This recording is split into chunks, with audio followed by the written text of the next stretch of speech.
Hello engineers, कैसे हैं आप लोग। आई होप कि आप सभी अच्छे होंगे। आज की इस वीडियो के साथ में हम लोग एक नए सब्जेक्ट की स्टार्टिंग करने वाले हैं जिसका नाम है पावर प्लांट इंजीनियरिंग। इसको हम लोग शॉर्ट फॉर्म में पीपीई भी कहते हैं, राइट। इससे पहले की वीडियो में हमने जो फोर्थ सेमेस्टर है उसकी स्ट्रेटजी के बारे में बात किया था कि किस तरीके से मैं अपने सब्जेक्ट्स को क्लियर कराऊंगा, कौन से हमारे कोर सब्जेक्ट्स हैं, कौन से सब्जेक्ट को किस तरीके से हम लोग पढ़ेंगे, कितना वेटेज रखता है कौन सा सब्जेक्ट। सभी चीज़ें मैंने आपके साथ में डिस्कस किया था। आई होप कि आपने वो वीडियो देख लिया है और आपने को अपना जो क्लियर कट होता है एक सब्जेक्ट को लेकर के वो सभी आपको पता चल गया होगा, ठीक है। अभी हम लोग पावर प्लांट इंजीनियरिंग की स्टार्टिंग करेंगे। आज की इस वीडियो में हम लोग बात करेंगे कि जो पावर प्लांट इंजीनियरिंग है उसमें हमारे कितने लेसन्स हैं और किस लेसन का कितना वेटेज है और किस तरीके से उस लेसन को हम लोग को रिलेट करेंगे और साथ में उसके बारे में पढ़ेंगे और उसके अंदर क्या क्या चीज़ें होती हैं, सब टॉपिक्स क्या क्या हैं उनके बारे में हम लोग आज की इस वीडियो में डिस्कशन करने वाले हैं। तो चलिएगा वीडियो को स्टार्ट कर लेते हैं। देखिए, पावर प्लांट इंजीनियरिंग में टोटल हमारे 9 लेसन्स आपको देखने को मिल जाएंगे, राइट। तो जिसमें से सबसे पहला हमारा लेसन है पावर जनरेशन। अभी पावर प्लांट इंजीनियरिंग में जब आप पढ़ते हो, ठीक है, तो सबसे पहले तो आपको ये समझना होता है कि जो हमारी इलेक्ट्रिसिटी है, राइट, इलेक्ट्रिसिटी जो है आपकी वो जनरेट कैसे की हो रही है। कोई ना कोई इसका जनरेटिंग स्टेशन होगा जहाँ से ये इलेक्ट्रिसिटी जनरेट की जा रही होगी। देन आप उस इलेक्ट्रिसिटी को ट्रांसमिट करते हो, उस इलेक्ट्रिसिटी को डिस्ट्रीब्यूट करते हो, देन जाकर के आप अपने घर में, अपने इंडस्ट्रियल एरियाज़ में उस इलेक्ट्रिसिटी को कंज्यूम कर रहे होते हो, ठीक है। तो पावर जो इलेक्ट्रिसिटी है वो जनरेट कैसे हुई, इस हम फर्स्ट लेसन में पढ़ेंगे। बेसिकली इस फर्स्ट लेसन में हम लोग बात करेंगे ओवरव्यू के बारे में। जो हमारे प्लांट्स वगैरह होते हैं जहाँ पे इलेक्ट्रिसिटी को हम लोग जनरेट करते हैं, उनके ओवरव्यू के बारे में पढ़ेंगे, उनके बारे में समझेंगे कि कौन कौन से हमारे पास में वेरियस वेज हैं जिनके थ्रू हम लोग इलेक्ट्रिसिटी को जनरेट कर सकते हैं। जैसे कि आप यहाँ पे देखोगे, सबसे पहले हमारा सब टॉपिक क्या है बीटीयूपी के सिलेबस के हिसाब से, main resources of energy. Energy कैसे, कौन कौन से रिसोर्सेज है जहाँ से इलेक्ट्रिसिटी को हम लोग बना सकते हैं, conventional and non conventional resources के बारे में हम लोग डिफ्रेंशिएट करेंगे। देन हम लोग सेकंड पॉइंट पे जाएंगे तो वहाँ पे हम लोग बात करेंगे different types of power stations, right. जो मैंने आपको अभी बताया कि हम लोग पहले लेसन में क्या क्या बात डिस्कशन करेंगे कि कितने हमारे जो पावर स्टेशंस होते हैं वो कितने टाइप्स के होते हैं, किस तरीके से उनका ओवर आउटलेट होता है, ओवरव्यू हम लोग पहले लेसन में पढ़ेंगे। देन हम लोग मूव करेंगे सेकंड लेसन पे जिसमें हम लोग थर्मल स्टेशन जैसे थर्मल पावर प्लांट के बारे में पढ़ेंगे, ठीक। यहाँ पे आप देखोगे कि जो मैंने आपको बताया फर्स्ट लेसन में कि ओवरव्यू, तो ओवरव्यू में हम लोग कौन कौन से सब्जेक्ट पावर प्लांट्स कवर कर रहे हैं। पहला तो thermal, hydro, gas, diesel, nuclear power station, इन सभी के बारे में पढ़ेंगे। अब ये सभी का आपने ओवरव्यू ले लिया। अब ज़रूरत है कि इस ओवरव्यू को आप लोग डीप तरीके से जानो, ठीक है। तो डीप तरीके से कैसे जानोगे, जब उसके बारे में आप पढ़ोगे तो सेपरेटली अलग अलग आपके पास में लेसन्स देखने को मिल जाते हैं। जैसे कि सेकेंड लेसन आपको देखने को मिल जाएगा थर्मल स्टेशन, जिसको आप लोग थर्मल पावर प्लांट के नाम से भी जानते हो, ठीक है। स्टेशन की जगह में पावर प्लांट भी आप कह सकते हो, power plant, right. Thermal power plant भी इसे आप कह सकते हो। तो यहाँ पे आप लोग वेरियस इसके कंपोनेंट्स के बारे में जानोगे। इसमें क्या क्या फ्यूल हैंडलिंग एक चैम्बर होता है, फ्यूल हैंडलिंग एक पूरा प्रोटो होता है जिसको जो इस प्लांट में आप फ्यूल यूज़ कर रहे हो, जिसके थ्रू आप इलेक्ट्रिसिटी को बनाओगे, कंबस्टेशन जो आपका प्रोसेस होता है वो सभी आप यहाँ पे थर्मल पावर प्लांट में समझने वाले हो, ठीक है। बहुत डीपली हम लोग इसके बारे में समझेंगे। देन हम लोग थर्ड टॉपिक पे जाएंगे, थर्ड लेसन पे हाइड्रो इलेक्ट्रिक प्लांट के बारे में समझेंगे। थर्ड हमारा क्या है, हाइड्रो इलेक्ट्रिक प्लांट की किस तरीके से, हाइड्रो का मतलब क्या होता है, वाटर। तो वाटर से आप लोग इलेक्ट्रिसिटी को कैसे बनाओगे, आप इस थर्ड लेसन पे आप समझोगे। यहाँ से आप जान पाओगे कि टर्बाइंस कैसे रोटेट करती हैं वाटर फ्लो के थ्रू, ठीक है। वाटर फ्लो के जो आप डैम वगैरह देखते हो, यहाँ से आप रिलेट कर पाओगे कि डैम क्यों बनाए जाते हैं, वहाँ से पानी को किस तरीके से फ्लो कराया जाता है, क्या सेफ्टी प्रिकॉशंस वगैरह रखे जाते हैं और किस तरीके से पानी को फ्लो कराते हैं ताकि वो टर्बाइन को नचा सके और नचाने के बाद में आपके लिए इलेक्ट्रिसिटी को बना सके। तो ये सभी चीज़ें आप यहाँ पे समझोगे थर्ड लेसन पे। फिर फोर्थ लेसन आपका आता है nuclear power plant. Nuclear power plant में भी आप यहाँ पे ये रिलेट कर पाओगे कि किस तरीके से न्यूक्लियर रिएक्टर्स वगैरह से आप इलेक्ट्रिसिटी को जनरेट करते हो, ठीक है। किस तरीके से आप उनको अरेंज वे में लगाते हो कि वहाँ से इलेक्ट्रिसिटी बन सके। तो न्यूक्लियर पावर प्लांट में जो ये आपका लेसन है यहाँ पे आप इसको डीपली समझ पाओगे, ठीक है। आप परेशान मत होना, सभी चीज़ों का आपका जो फ्लो डायग्राम वगैरह होता है, प्रोसेस डायग्राम होता है और नोट्स वगैरह जो होते हैं वो सभी आपको मैं यहाँ पे रिटन फॉर्मेट में आपको प्रोवाइड कर दूंगा। साथ ही साथ मैं एक्सप्लेन भी कर दूंगा, जिससे आपको अपने नोट्स वगैरह बनाने में और जब आपका पेपर वगैरह होगा तो आप इजीली उसे पढ़ सकते हो, ठीक है। अब यहाँ पे फोर्थ लेसन तक की हमने बात कर लिया था न्यूक्लियर पावर प्लांट के बारे में। न्यूक्लियर पावर प्लांट में किस तरीके से अरेंज वे होगा और बाकी सभी चीज़ों के बारे में हम फोर्थ लेसन में पढ़ेंगे, ठीक है। फिफ्थ लेसन पे हम लोग डीजल पावर प्लांट के बारे में समझेंगे। डीजल पावर प्लांट के बारे में एक छोटा सा व्यू बता देता हूँ। आपने बहुत इसे देखा होगा अपने आसपास घरों के सामने में, जैसे आप देखोगे कि जहाँ शादी बारात या फिर पार्टीज वगैरह होती हैं तो वहाँ पे अगर अचानक से इलेक्ट्रिसिटी कट हो जाती है तो वहाँ पे आप डीजल पावर प्लांट का यूज़ करते हो। डीजल पावर प्लांट एक just like the mobile power plant के तरीके काम करता है, इसे कहीं पर भी आप मूव करवा सकते हो, ठीक है। तो ये हमारा डीजल पावर प्लांट होता है। तो डीजल पावर प्लांट में किस तरीके से आप डीजल को इनलेट में डालते हो और वो डीजल किस तरह से कंबस्टेशन होता है, कंबस्टेशन के बाद में ऐसा क्या प्रोसेस होता है कि डीजल से आप इलेक्ट्रिसिटी को बना दे रहे हो, हाउ।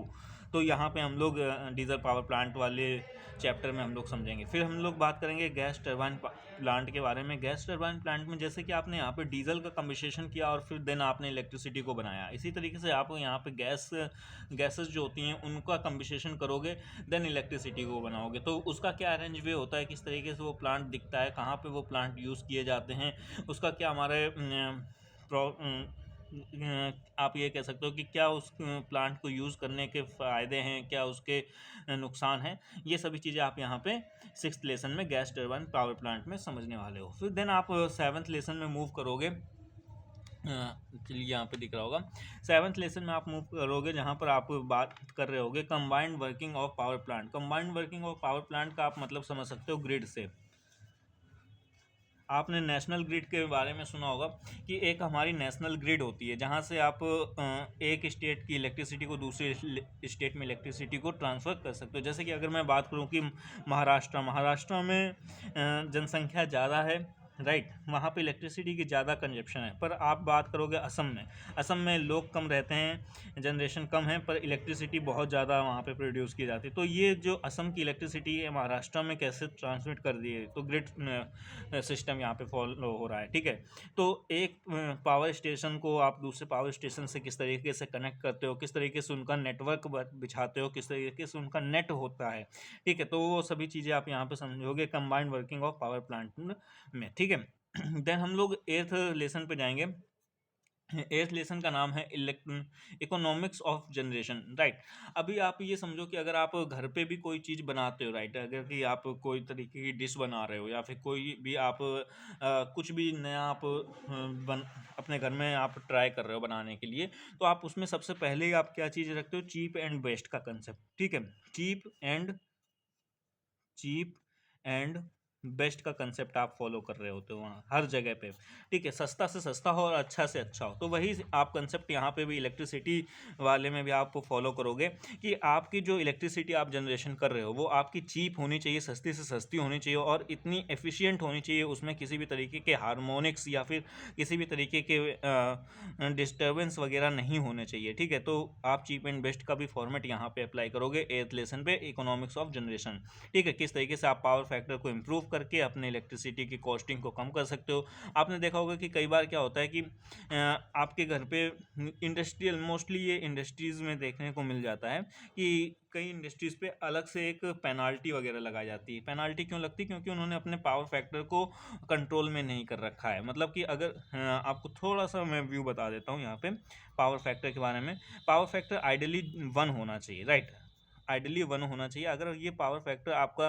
लैग करता करता 1 से कम हो जाता है, मतलब कि 0.8 जनरली देखा जाता है, पर 0.8 से भी कम हो जाता है, 0.6 हो जाता है, 0.4 हो जाता है, तो ऐसी कंडीशन में आपके इलेक्ट्रिसिटी बोर्ड्स उन इंडस्ट्रीज़ में एक पेनाल्टी अप्लाई कर देते हैं, ठीक है। तो ये पेनाल्टी का क्या रीज़न होता है? पेनाल्टी का रीज़न ये होता है कि आपकी जो मोटर है या फिर जो भी आपका एक मशीनरीज वगैरह है वो आपका आउटपुट भी उतना ही दे रही है, राइट। इलेक्ट्रिसिटी बस ज़्यादा वो ले रही है। अगर कुछ मान लो 10 जूल वो आउटपुट देने वाली थी तो 10 जूल आउटपुट तो दे रही है या फिर उससे कम आउटपुट दे रही, पर इलेक्ट्रिसिटी वो ज़्यादा कंज्यूम कर रही है। तो ऐसी कंडीशन में क्या होता है कि इलेक्ट्रिसिटी बोर्ड वगैरह उस इंडस्ट्री पे एक चार्जेस वगैरह अप्लाई करते हैं। तो ये चार्जेस वगैरह क्यों अप्लाई किए जा रहे हैं, इनसे कैसे बचा जा सकता है वगैरह वगैरह, इन सभी चीज़ें के बारे में डिटेल हम लोग समझेंगे 8th लेसन पे, इकोनॉमिक्स ऑफ जनरेशन पे। ठीक है, देन हम लोग 9th लेसन पे आते हैं, जिसमें हम लोग बात करेंगे non conventional sources of energy. जो भी आपके नॉन कन्वेंशनल सोर्सेज हैं, जैसे कि बायोमास एनर्जी हो गया, विंड एनर्जी हो गया, टिडल एनर्जी हो गया, जियोथर्मल एनर्जीज हो गया, बायो डीजल्स वगैरह एनर्जी हो गया, माइक्रो हाइडल एनर्जी हो गया, इन सभी के बारे में हम लोग डिटेल्स चीज़ों को समझेंगे, और साथ ही में हम लोग इनके नोट्स वगैरह भी प्रिपेयर करते हुए चलेंगे, ताकि एग्ज़ाम में हमारे पास में रिवीजन करने के लिए आसानी हो। राइट, तो ये हमारा ओवरव्यू हो गया, जो भी हमारा सब्जेक्ट्स है पावर प्लांट इंजीनियरिंग पीपीई, उसका जो सिलेबस है उसका मैंने ओवरव्यू आपके सामने दिया है। ये जो मैंने आपके साथ में ये सब्जेक्ट मतलब ये ओवरव्यू आपको जो दिया, ये जो आपके पास में लेसन्स वगैरह हैं, ये बीटीयूपी के अकॉर्डिंग मैंने आपको डिलीवर किया है। अगर आप किसी दूसरे स्टेट से हो तो एक बार अपने सिलेबस को मैच करा लेना, अगर मैच करता है तो आप जनरल उसको आप फॉलो कर सकते हो। तो आई होप कि जो मैंने आपको स्टार्टिंग में बोला था कि मैं इस वीडियो में आपके साथ में सिलेबस का डिस्कशन करूंगा और आपको बताऊंगा कि कौन सा लेसन कितना वेटेज वगैरह रखता है, तो आपको ये थोड़ा सा मैं आइडिया दे देता हूँ। देखो, जो पहला लेसन है वो आपका ओवरव्यू लेसन है, मतलब कि यहाँ से आप जनरली जान पाओगे कि ये जो हमारा सब्जेक्ट है ये किस तरीके से को रिलेट कर रहा है आपस में।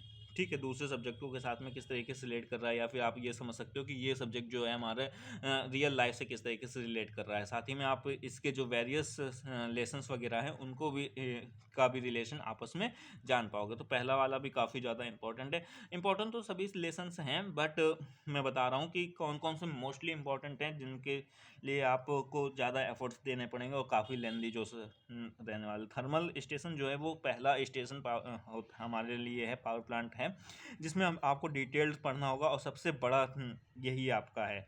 राइट, तो सेकंड वाला जो थर्मल पावर प्लांट है वो सबसे बड़ा आपका पावर प्लांट आता है। फिर उसके बाद में हाइड्रो भी आपका काफ़ी बड़ा पावर प्लांट है। फिर आपके ये छोटे छोटे से पावर प्लांट्स वगैरह हैं, इनके बारे में भी हम लोग अच्छे से समझेंगे, नोट्स वगैरह प्रॉपर बनाते हुए चलेंगे। 2 से 3 लेक्चर्स में ये सभी आपके पावर प्लांट सबमिट करके आ जाते हैं। फिर आप ग्रिड वगैरह मतलब कि कंबाइंड वर्किंग वगैरह समझोगे, इकोनॉमिक्स जनरेशन समझोगे, और फिर देन आप 9th लेसन के साथ में इस सब्जेक्ट को क्लोज कर दोगे। तो आई होप कि आपको ये सभी चीज़ें समझ में आ गई होंगी। फिर भी कोई डाउट रहता है तो आप मेरे को कमेंट कर सकते हो। व्हाट्सअप नंबर वगैरह मैंने आपको प्रोवाइड कर रखा है ऑलरेडी। बाकी इंस्टाग्राम पे मुझसे आकर के आप कोई भी अपना डाउट वगैरह पूछ सकते हो, फेसबुक वगैरह में भी आप पूछ सकते हो, बेझिझक आपको वहाँ पे भी रिप्लाई मिल जाएगा। वैसे तो आप कमेंट करिए ना, कमेंट में जल्दी मैं रिप्लाई करने की कोशिश करता हूँ। ठीक है, तो आई होप कि आपको ये वीडियो पसंद आई है।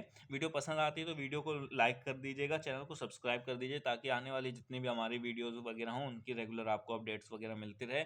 और अपने दोस्तों को भी सजेस्ट करिएगा कि यहाँ पे हमें एक कंटेंट मिलता है, और कंटेंट इस फॉर्मेट में आपको मैं डिलीवर करने की कोशिश करता हूँ कि वो ईजिली हो, ईजिली अंडरस्टैंडिंग हो।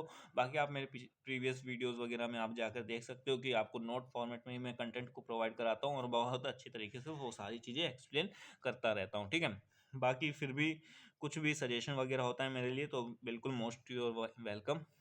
आप मुझे सजेशन दीजिए, मैं उसे इम्प्रूव करूँगा अपनी वीडियोस में, ताकि आपको एक अच्छा बेहतर कंटेंट आपके को मैं डिलीवर कर सकूँ, और आपके साथ में एक बहुत अच्छा सा कोरिलेशन वगैरह बना सकूँ, ताकि मैं रेगुलर बेसिस पे आपको ऐसी वीडियोस दे सकूँ। तो चलिए दोस्तों, मिलते हैं नेक्स्ट वीडियो में नेक्स्ट टॉपिक के साथ में। तब तक के लिए टेक केयर, बाय बाय।